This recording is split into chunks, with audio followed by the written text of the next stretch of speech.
किसी ने खूब कहा है मोहब्बत बड़ी ऊंची चीज़ है साथियों। मोहब्बत अगर खुद से करोगे तो आप कभी हारोगे नहीं।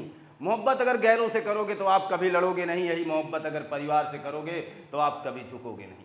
जी हाँ साथियों, अगर यही मोहब्बत आपकी किताब से होगी तो आप कभी रुकोगे नहीं। इसलिए मेरा आपसे कहना है, हमें उनसे मोहब्बत सी हो गई, हमें उनसे मोहब्बत सी हो गई, शायद हम उन्हें अब भूल नहीं पाएंगे। दावा है मेरे साथियों, इन्हीं किताबों के चंद अक्षर, इन्हीं किताबों के चंद अक्षर आपको आपकी मंजिल तक पहुंचाएंगे, इसमें दो राय नहीं है। आपको आपकी मंजिल तक पहुंचाने वाले यही किताबों के चंद अक्षर हैं साथियों, जो आपके प्लेटफॉर्म पर मैं लगातार अनवरत रूप से साझा कर रहा हूं। शायद मेरे स्टूडेंट साथियों को हम पर विश्वास है और खुद पर विश्वास बनाना होगा। साथ ही साथ ये लड़ाई हम लोग मिल करके लड़ने वाले हैं, अकेले तो हम जा नहीं सकते। फिलहाल हमारा उद्देश्य है कि हम इस कंटेंट को अपने साथ ले जाएं, इस कंटेंट को इस कदर अपने साथ ले जाएं कि शायद इस ज़माने में ये कंटेंट ही हमें याद आए। फिलहाल चलिए साथियों, आज का एपिसोड आपका इंतजार कर रहा है। एक बहुत ही प्यारे से मंच पर हम आपको जोड़ रहे हैं। स्वागत है, अभिनंदन है साथियों आपका आपके एपिसोड नंबर 7 में। भारत का भूगोल का ये 7वां एपिसोड लॉन्च किया जा रहा है, आपके सामने आपके स्क्रीन पर साझा किया जा रहा है साथियों। एपिसोड नंबर 7, जहां हम हेडिंग्स के रूप में आपके सामने उल्लेखित कर चुके हैं गंगा की प्रमुख सहायक नदियां। जी हां साथियों, इसके पहले वाले एपिसोड में हमने गंगा की प्रमुख किनारे बसे हुए शहरों के बारे में जानकारी हासिल की थी, और अब हम गंगा की प्रमुख सहायक नदियों पर एक रूपरेखा लेकर के आपके सामने मुखातिब हैं। शायद ये कंटेंट आपको अच्छा लगे। फिलहाल आइए शुरुआत करते हैं साथियों, ज़्यादा कुछ समय ना गवाते हुए हम अपनी रूपरेखा का निर्धारण करते हैं। देखना जरा साथियों, ये है आपका मोटा मोटा लोकेशन दूंगा, ये है आपका उत्तराखंड। सबसे पहले हमारा उद्देश्य है कि आपके मन मस्तिष्क में ये चीज़ इस तरीके से समाहित हो कि आपको कभी इस सब्जेक्ट से डर ना लगे। ये कतई आप ना सोच पाएँ कि मुझे ये आएगा नहीं, मुझे ये याद नहीं होगा, आगामी 20 मिनट में लहजे बता जाएंगे क्या क्या होगा। जी हाँ साथियों, तो उत्तराखंड से 2 महत्वपूर्ण नदियों का एक उद्गम होगा। एक तरफ से मैं आपको बता दूं, भागीरथी चल के आएगी और दूसरी तरफ से अलकनंदा चली जाएगी। यहाँ तक का प्लेटफॉर्म पहले से ही हम सजा चुके हैं साथियों, इसलिए हम थोड़ी सी स्पेस कम देना चाहते हैं आप लोगों को, और इसीलिए कुछ उद्देश्य के साथ हम यहीं पर विराम देना चाहेंगे। और ये है आपका देवप्रयाग, क्योंकि यहाँ तक का मामला पिछले 2 एपिसोडों में कई बार हम लोग चर्चा में ले चुके हैं। देवप्रयाग से एक नदी निकलेगी जिसका नाम है, जो मैदानों में बहती हुई पलायन करेगी और आकर के फिर बंगाल की खाड़ी में गिरेगी। कुछ यहाँ मैं इसको स्टॉप दूंगा और विराम दूंगा। जी हाँ साथियों, ये हमारी वही सबसे पवित्र नदी है, ये हमारी वही पौराणिक गाथा गुनगुनाने वाली नदी, हमारे रगों में बसने वाली नदी माँ गंगा है। वही पवित्र गंगा जिसके संगम पर जाने के लिए लोग आज भी, हमारे देश के लोग आज भी हमारी संस्कृति की अवधारणा को लेकर के मन मस्तिष्क को सजाए हुए हंसते हंसते हुए माँ गंगा के पास जाते हैं और डुबकी लगा करके अपने तमाम क्रियाकलाप की उस अशुद्धियों को धुल करके चले आते हैं। हमारी मान्यता है, हमने आपसे कहा है कि गंगा में एक बार डुबकी जरूर लगाना, क्योंकि आज के ही नहीं, जो पुराने पाप करके आए हो ना, वो भी धुल जाएंगे। इसका तात्पर्य है लगाना बड़ा जरूरी है। हम आ गए हैं अपनी गंगा माँ के साथ। आज हम यहाँ प्रमुख रूप से इसकी सहायक नदियों के बारे में अध्ययन करने वाले हैं साथियों। 2 बातें हम आपके साथ साझा करना चाहते हैं। सहायक नदियाँ क्या होती हैं? जो किसी नदी में आकर के मिलती हैं, वो उसकी सहायक नदी मानी जाएगी। कोई एक बहुत बड़ी नदी है, उस नदी में कई शाखाओं से आकर के लोग मिल रहे हैं, अतः वो एक उसकी वो सब सारी लोग सहायक नदियाँ हो जाएंगी। इसमें कोई दो राय नहीं, आप समझ जाएंगे। लेकिन सहायक नदियाँ 2 प्रकार की होती हैं, ध्यान से सुनेंगे तो यही समझ जाएंगे। एक प्रत्यक्ष सहायक नदी होती है और एक अप्रत्यक्ष होती है साथियों। आप सोचोगे सर प्रत्यक्ष का मतलब अप्रत्यक्ष का मतलब, बहुत आसान है। प्रत्यक्ष का मतलब जो पूरी तरीके से आपको इस तरीके से दिखे कि वो डायरेक्ट आकर के उस नदी में मिल रही है, तो वो उसकी प्रत्यक्ष सहायक नदी होगी। जैसे मेरे कहने का तात्पर्य हुआ, मैं आपसे आकर के हाथ मिलाऊं, वो मेरे पीछे कोई खड़ा हो, मुझे पकड़ा हो और वो कह दे कि मैंने भी आपको टच किया, जैसे हम लोग कबड्डी वगैरह खेला करते हैं, तो आपने प्रत्यक्ष रूप से हमें पकड़ा है, लेकिन अप्रत्यक्ष रूप से मुझे भी किसी ने टच किया था, अतः वो अप्रत्यक्ष रूप से मारा गया हमारी कबड्डी के गेम में।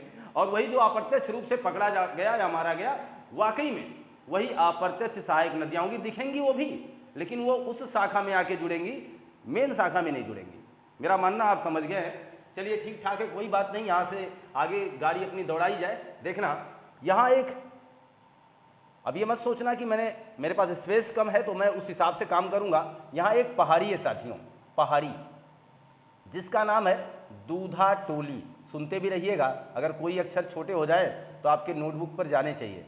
दूधा टोली पहाड़ियाँ, यहाँ है पहाड़ियाँ, दूधा टोली पहाड़ियाँ। आपका मस्तिष्क कहेगा सर कहाँ है, यूके लिख दे रहा हूँ, उत्तराखंड में ही है। और ये स्थान पड़ता है पौड़ी गढ़वाल का, यहाँ ऊपर लिख दे रहा हूँ साथियों, पौड़ी गढ़वाल का स्थान का जो नाम है वो पौड़ी गढ़वाल है साथियों। यहीं से एक नदी निकलेगी साथियों, यहीं से एक नदी कुछ इस तरीके से बहती हुई आएगी और आपके कन्नौज में माँ गंगा से अपना संगम बनाएगी। कहाँ पर साथियों, तो ये चीज़ याद रखिएगा, कन्नौज में, वही कन्नौज जिसे हम लोग इत्र नगरी भी कहते हैं। क्या कहते हैं साथियों, इत्र नगरी भी कहते हैं। तो आइए कन्नौज पहुँच चुके हैं हम, और वो नदी आ चुकी है जिसका नाम है, गंगा से ही है इसका भी नाम, इसका नाम है रामगंगा साथियों।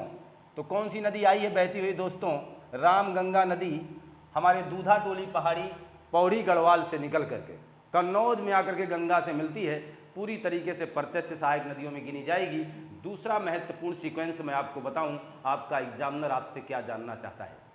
दूसरा महत्वपूर्ण सीक्वेंस है कि हमारा एग्जामिनर हमसे कुछ और जानना चाहता है, दायां बायां करके हमसे मुखातिब होता है। तो ध्यान दीजिएगा साथियों, नदी अगर इस तरीके से बह रही है, इसका मतलब इसका मुख इस तरफ है, और आपने रीजनिंग देखा है, आसानी से समझा हुआ है। अगर हमने मुख इस तरफ कर लिया तो ये हिस्सा हमारा बायां हो जाएगा और नीचे वाला हिस्सा हमारा दायां हो जाएगा। यानी ये जो नदी का ये जो हिस्सा है, हम ये बाईं तरफ है साथियों, बाईं तरफ से मिलने वाली नदियाँ, और हम बाद में देखेंगे दाईं तरफ से मिलने वाली नदियों के बारे में। हमारा दृष्टिकोण आपके पास पहुंच चुका है, इसमें कोई मुश्किल वाली बात नहीं है, देखना जरा।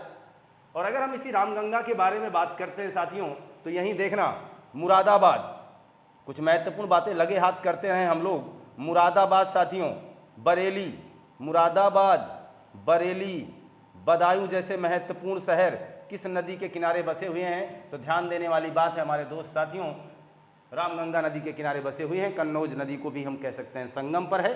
कन्नौज नदी कन्नौज शहर इसी रामगंगा नदी के संगम पर है, ये मान के चले, जिसे हम मित्र नगरी के नाम से जानते हैं। तो कन्नौज के बारे में भी प्रश्न आएगा तो रामगंगा नदी हमारा टिक किया जाएगा साथियों। यहाँ तक की पेशकश आपको कैसी लगी, देखते रहिए साथियों। फिलहाल हम यहाँ तक पहुँच चुके हैं, रामगंगा तक। अब देखना हम अपने यहाँ आएंगे पीलीभीत जिला, आपको पता है पीलीभीत कहाँ है, फुलहार नाम की एक झील है साथियों, यहाँ पर फुलहार झील, ये कहाँ है, पीलीभीत में। पीलीभीत में एक झील का नाम है जिसका नाम है फुलहार, और ये झील से एक नदी निकलेगी कुछ इस तरीके से बहती हुई, और ये आएगी आगे और पहुँचेगी गाजीपुर। कहाँ पहुँचेगी साथियों, तो हम लिखना चाहेंगे गाजीपुर, गाजीपुर में पहुँचेगी, और इस नदी का नाम होगा गोमती, गोमती नदी। और आपको पता है, आप अगर उत्तर प्रदेश के निवासी हैं तो आपकी राजधानी इसी के किनारे है। और साथ साथ याद रखिएगा, जो पूछे जाते हैं, लखनऊ, सुल्तानपुर और जौनपुर जैसे मशहूर शहर भी इसी नदी के किनारे आपको मिलते हुए दिखाई देंगे साथियों। तो हम बात कर रहे हैं फुलहार झील से कौन सी नदी निकल रही है, तो आपके सामने ये दृष्टिकोण साझा कर पा रहे हैं। जहाँ तक उम्मीद है कि आपको ये मज़ेदार कंटेंट लग रहा होगा। फुलहार झील पीलीभीत जिले में पड़ता है। यहाँ से एक नदी निकलती है इस झील से जिसका नाम है गोमती, और ये गोमती नदी वहाँ से बह करके गाजीपुर में, देखना जरा, गाजीपुर में आकर के हमारी गंगा नदी से अपना संगम स्थापित कर लेती है। और अगर इससे संबंधित प्रश्न आते हैं तो इस नदी के किनारे कौन कौन से शहर बसे हैं, ऐसी तमाम जानकारियाँ हमारे एग्जामिनर साहब हमसे लेना चाहते हैं, अतः वो आपके स्क्रीन पर साझा कर चुका हूँ मैं। ध्यान देना, गोमती नदी के किनारे आपका लखनऊ बसा हुआ है, सुल्तानपुर बसा हुआ है, जौनपुर बसा हुआ है। आप ये मान के चल सकते हैं पीलीभीत से निकल रही तो पीलीभीत भी इसी के किनारे आसपास मानी जाएगी। जैसे हम कह दें, कुछ महत्वपूर्ण प्रश्नों का जखीरा हमारे पास हमेशा ही रहता है आपके लिए स्पेशल देने के लिए। यहीं पर जिम कार्बेट पार्क के कई बार ये प्रश्न आया हुआ है कि कौन सी नदी जिम कार्बेट पार्क को दो भागों में बांटती हुई बह जाती है, या कौन सी नदी जिम कार्बेट से होती हुई जाती है, तो आप बताने का प्रयास कीजिएगा। जिम कार्बेट नदी से रामगंगा नदी निकलती है। यहाँ तक की बातें क्लियर है, स्पष्ट है, इसमें कुछ करने की आवश्यकता विशेष नहीं है। तो हम लोग यहाँ तक का सफ़र आसानी से तय कर चुके हैं। देखना जरा, स्पेस थोड़ा सा कम पड़ रहा है हमारे लिए। मापचा चुंग हिमनद, मापचा चुंग एक हिमनद है साथियों, हिमनद। और यहीं पर एक हिमनद आपको मिलेगा जिसका नाम है मिलाम, मिलाम हिमनद, मिलाम हिमनद साथियों, ये हिमनद है और यह भी क्या है, हिमनद है। हिमनद का मतलब समझ रहे हैं, ग्लेशियर से है। यहाँ से एक नदी निकलेगी जिसका नाम है करनाली, करनाली नदी। जी हाँ साथियों, यहाँ से एक नदी निकली है जिसका नाम है करनाली, और यहाँ से एक नदी निकली है जिसका नाम है काली। लीजिए, काली और करनाली, इसी काली को हम शारदा भी कहते हैं साथियों, काली को हम शारदा भी कहते हैं। यहाँ मिलने के बाद जब ये आगे बढ़ेंगे तो ये घाघरा कहलाएगी। यही घाघरा जो आप अगर अयोध्या के निवासी हैं तो आपको पता चलेगा, अयोध्या इसी नदी के किनारे भगवान राम की पवित्र नगरी, हमारे पुराणों की, हमारे संस्कृति की पवित्र नगरी, भगवान श्री राम की नगरी, श्री राम का निवास स्थान, जन्म स्थली, इसी अयोध्या नगरी के किनारे, इसी सरयू नदी के किनारे, सॉरी साथियों मैंने अयोध्या बोला, इसी सरयू नदी के किनारे इस पवित्र शहर का वास है, इस पवित्र शहर बसा हुआ है साथियों। इसी यही आप देखिएगा तो इसी अयोध्या के अगर हम आगे बढ़ते हैं तो अयोध्या के आगे जाने पर हम देख सकते हैं कि अयोध्या नदी जा करके आगे छपरा में गंगा से मिल जाएगी। मैं बताना कुछ और चाहता था, मेरे मुख से उच्चारित कुछ और हुआ है, फिलहाल मैं उसके लिए सॉरी बोलता हूँ। देखना जरा, मैंने कहा कि हिमनद, दो हिमनद है, एक है मापचाचुंग हिमनद, एक है मिलाम हिमनद। मापचाचुंग हिमनद से कौन सी नदी? करनाली, और मिलाम हिमनद से काली। आगे आके मिलेंगे, बन जाएंगे घाघरा। और ये घाघरा नदी जब आकर अयोध्या में यानी अयोध्या पहुंचेगी, इसी अयोध्या के आगे इसे सरयू कहा जाएगा। इतिहास में पुष्यभूति शुंग का बड़ा नाम इनसे जुड़ा रहा, फिलहाल जैसा भी हो। अयोध्या वाकई में सरयू कहा जाता है। अयोध्या में आकर के घाघरा सरयू नदी के नाम से जानी जाती है। कहाँ पर? अयोध्या में आकर के। तो घाघरा नदी का नाम चेंज हो रहा है, ये बात आप ध्यान रखिएगा। तो इसीलिए पूछा जा सकता है कि अयोध्या किस नदी के किनारे बसा हुआ है, तो आपका जवाब होना चाहिए सरयू। और ये नदी आगे जाकर के छपरा में क्या करती है? गंगा से अपना दृष्टिकोण स्थापित करती है। और आप देख पाएंगे इसी सरयू की सहायक है जिसका नाम है राप्ती, और जिसके किनारे गोरखपुर बसा हुआ है साथी। इसी राप्ती नदी के किनारे गोरखपुर बसा हुआ है। इसे ही हम कहते हैं अप्रत्यक्ष सहायक नदियां, जो घाघरा की सहायक है। और घाघरा किसकी सहायक है? छपरा की, और सॉरी गंगा की। और छपरा में आके अपना मुहाना बना रही साथियों। इसका मतलब एक दूसरे की सहायक नदियां बिल्कुल अलग हैं। और मैंने आज एक त्रुटि की है कई बार साथियों, कि मैंने कई बार नदियों का नाम शहरों से जोड़ा है। फिलहाल वो बताने का एक उद्देश्य रहा है कि आप ये जान पाएं, फिलहाल कोई अयोध्या नाम की नदी नहीं है, घाघरा है। घाघरा अयोध्या में आके सरयू बनती है और फिर छपरा में आकर के अपना मुहाना गंगा में स्थापित कर लेती है। यहाँ तक की बातें मैं आपके स्क्रीन पर साझा कर चुका हूँ साथियों। क्रम जानते रहिएगा। फिलहाल जिन नदियों पर हमारा बहुत ज़्यादा फोकस होगा, जिन नदियों के बारे में हमें बहुत कुछ स्पेशल लेने की आवश्यकता है, मैं उसे स्पेशल तरीके से प्रोवाइड कराऊंगा। जैसे आपकी सरयू नदी की विशेषता मैं अलग से दूंगा, मैं आपकी यमुना नदी के बारे में अलग से एक कंटेंट लाऊंगा। यमुना नदी तथा यमुना नदी के पौराणिक महत्व का एक जकीरा, एक बंडल आपको दूंगा। सरयू नदी के महत्व हमारे इतिहास में, इसके प्रमाण या साक्ष्य और इसके हमारी पौराणिक गाथाओं में तथा हमारी संस्कृति में इसका क्या विश्वास और क्या मत है, इसके बारे में एक स्पेशल क्लास आएगी साथियों। इसलिए मैं इस पर बहुत ज़्यादा बड़ा चर्चा ना करते हुए आगे बढ़ना चाहता हूँ। देखना जरा साथियों, एक नदी और आएगी जिसका नाम है गंडक। तो गंडक नदी भी आके यहाँ मिल रही है साथियों, ध्यान देना। स्पेस कम है थोड़ा, इसलिए हम आगे बढ़ना चाहते हैं। नेपाल के तिब्बत की पहाड़ियों से निकलती है ये गंडक नदी और आकर के कहाँ? गंगा में साथियों मिल जाती है, हाजीपुर के आसपास। हाजीपुर, जी हाँ साथियों, हाजीपुर में मिल गई। इसके बाद देखना, आप चले जाइए नेपाल और वहाँ से एक नदी ले आइए जिसका नाम है गोसाई धाम की पहाड़ी, और उस पहाड़ी से एक नदी निकलेगी जिसका नाम है कोसी, जिसे हम क्या कहते हैं? कोसी नदी कहते हैं। और इसके बारे में कुछ प्रश्न पूछे जाते हैं, इसलिए थोड़ा इस पर जिक्र कर देता हूँ। गोसाई धाम की पहाड़ी, गोसाई धाम की पहाड़ी से कौन सी नदी निकली है? कोसी। ये वो नदी है जो महाभारत की पहाड़ियों को क्रॉस करती है। महाभारत की पहाड़ियों को काटती है। महाभारत की पहाड़ियों को क्या करती है साथियों? काटती है। इसलिए मैंने आपसे पहले कहा, अगर कुछ चीज़ें ना दिखेंगी, मिस लगेंगी, तो आप उन्हें नोट करने का प्रयास कीजिए, क्योंकि हम उसका मौखिक भी उच्चारण किए जा रहे हैं। देखना जरा साथियों, तो हम बात कर रहे हैं गोसाई धाम की पहाड़ी से एक नदी निकलेगी। बहुत ही तूफानी नदी है ये, और विश्वासघाती इसे कहते हैं, क्योंकि ये नदी आकर के बिहार में शोक का काम करती है, क्योंकि वहाँ बाढ़ वगैरह आ जाती है। और ये देखिएगा, कोसी नदी आई है यहाँ कुछ इस तरीके से, और भागलपुर जिले में अपना मुहाना, भागलपुर कहाँ साथियों? भागलपुर में गंगा नदी से मिलने का काम कर रही है साथियों। तो यहाँ तक का स्क्रीन आपको कैसा लगा है? अभी तक सजा धजा मामला आपके सामने मैंने जारी करने का प्रयास किया। मेरा उद्देश्य यहाँ तक मुझे पूरा विश्वास है कि सार्थक रहा होगा। तो ये बातें हैं जो यहाँ तक देखना जरा। और एक नदी मैं आपको बता दूं, और यहाँ से देखिएगा एक नदी निकलेगी जिसका नाम है महानंदा। महानंदा ये दार्जिलिंग की पहाड़ियों से आएगी और जाकर के गंगा में मिल जाएगी। जी हाँ साथियों, और ये आप ध्यान दें, अगर हम ये मामला समझ चुके हैं, बाईं तरफ से गंगा की प्रमुख सहायक नदियों का आंकड़ा अगर हम आपको दे रहे हैं, तो आप ध्यान देना, मैंने सबसे पहले आपको रामगंगा बताया हुआ है। तो पूछा जाता है बाईं तरफ से गंगा में मिलने वाली सबसे पहली सहायक नदी कौन सी है? रामगंगा। और अंतिम सहायक नदी कौन सी है? महानंदा। इसके बीच में और भी तमाम नदियां हैं, लेकिन हम कुछ महत्वपूर्ण नदियों की ही बात कर रहे हैं। लेकिन हाँ, पहली और आखिरी दावे के साथ कह रहे हैं, रामगंगा पहली सहायक नदी है और महानंदा अंतिम सहायक नदी है बाईं तरफ से। साथियों, इस बात को याद रखिएगा। क्या यहाँ तक की बातें आपको समझ में आई? अगर मैं इसका रिकैप लूँ तो बहुत कुछ किया गया नहीं है अभी तक। फिलहाल इतनी बातें हुई हैं कि रामगंगा नदी, उसके आसपास किनारे बसे हुए प्रमुख शहर, गोमती नदी, उसके आसपास प्रमुख शहर, घाघरा जिसे आगे चल करके सरयू कहा गया, उसके आसपास की प्रमुख जो कहानियाँ रहीं, इसके बारे में हम जिक्र बाद में करेंगे। हमने आपसे बताया भी है, क्योंकि ये बहुत ही महत्वपूर्ण नदी है, इस पर हम विशेष बात करने वाले हैं।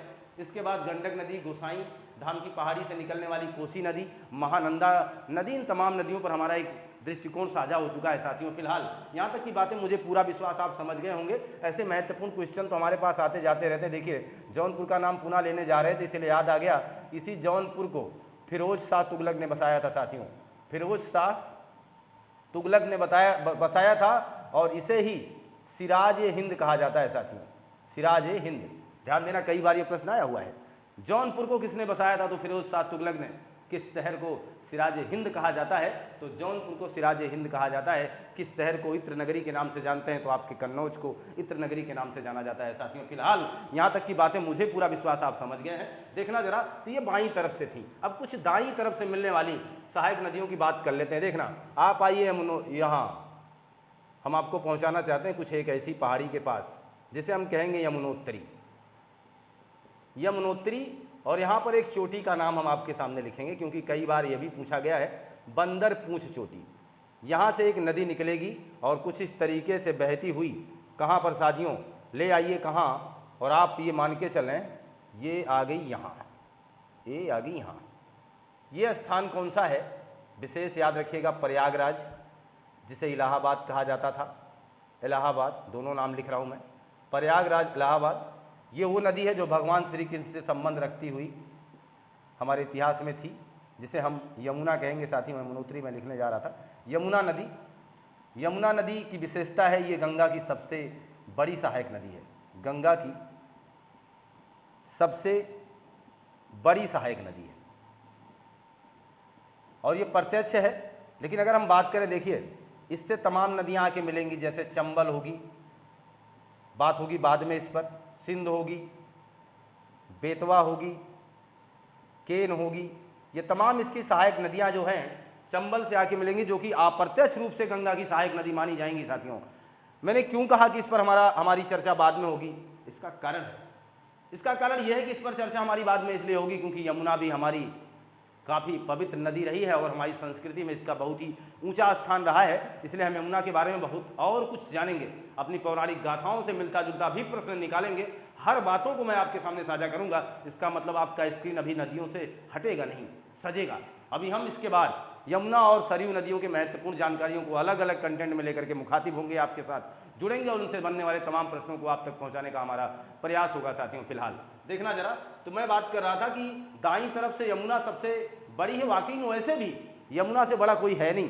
गंगा की सबसे बड़ी सहायक नदी अगर कोई बात कभी की जाए तो कहिएगा यमुना नदी है गंगा की सबसे बड़ी सहायक नदी, जो आकर के हमारे इलाहाबाद में, हमारे प्रयागराज में माँ गंगा से अपना संगम स्थापित करती है, जो काफ़ी पवित्र माना गया हमारी पौराणिक गाथाओं में भी, जिस स्थान को बहुत ही ज़्यादा महत्व दिया गया, आज भी दिया जाता है साथियों।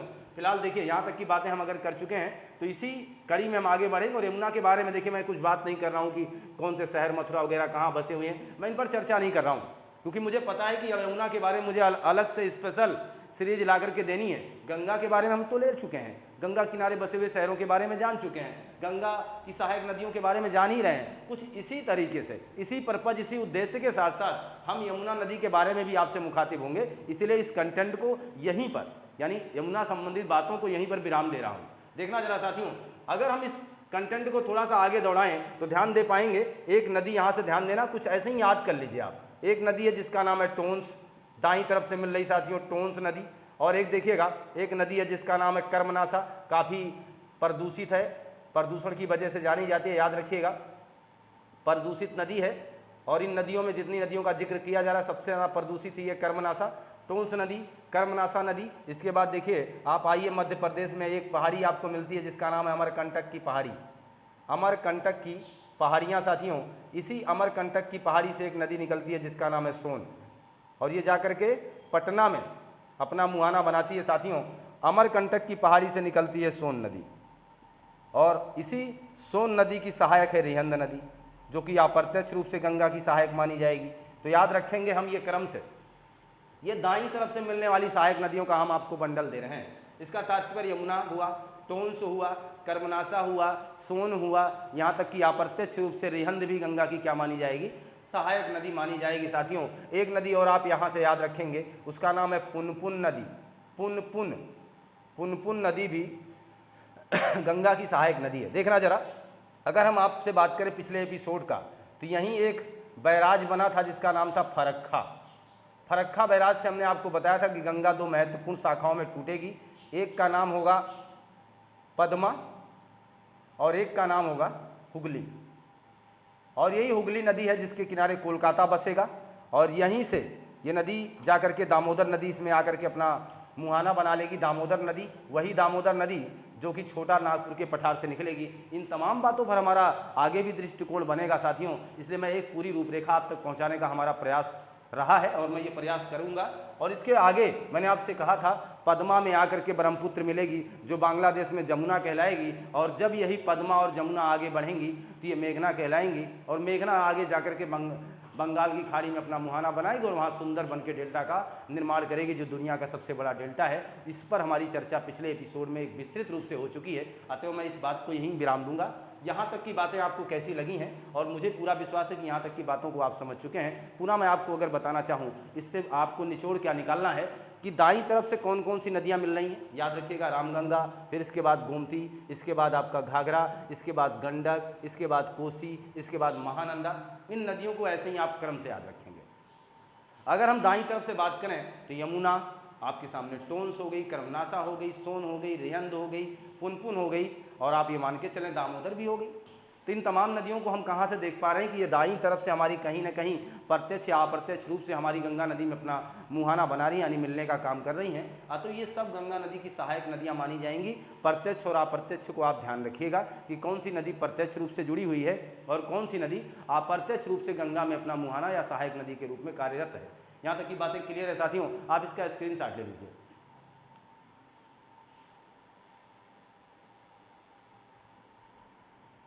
तो हम ये मान के चलते हैं कि आपने स्क्रीनशॉट लिया और फिलहाल ये कंटेंट आपको प्यारा लगा होगा, क्योंकि बहुत ही छोटा कंटेंट है, बहुत बड़ा इसको हमने करने का प्रयास भी नहीं किया है, क्योंकि कोशिश हमारी है कि इस कंटेंट में जितनी बातें हैं आपको याद हो जाए, इस कंटेंट में जितनी चीज़ें हैं आपको याद हो जाए। क्योंकि हर कंटेंट छोटा छोटा करके दे रहा हूँ, इसका तात्पर्य यह है कि हर छोटी छोटी बातों को आप याद कर लें, क्योंकि अगर बहुत बड़ा कंटेंट दूंगा तो आप छोटी बातें भूल जाएंगे और बड़ी बातों के चक्कर में बहुत आगे निकल जाएंगे। अतः हमें हर छोटी पहलू पर भी चर्चा करना है। जैसे हमने बात की कोसी नदी, कौन सी ऐसी नदी है जो महाभारत की पहाड़ियों को काटती है, तो कोसी। कौन सी ऐसी नदी है जो जिम कॉर्बेट पार्क को काटती है, तो रामगंगा। कौन सी नदी ऐसी है जो हमारी गंगा की सबसे पहली सहायक नदी है, तो रामगंगा।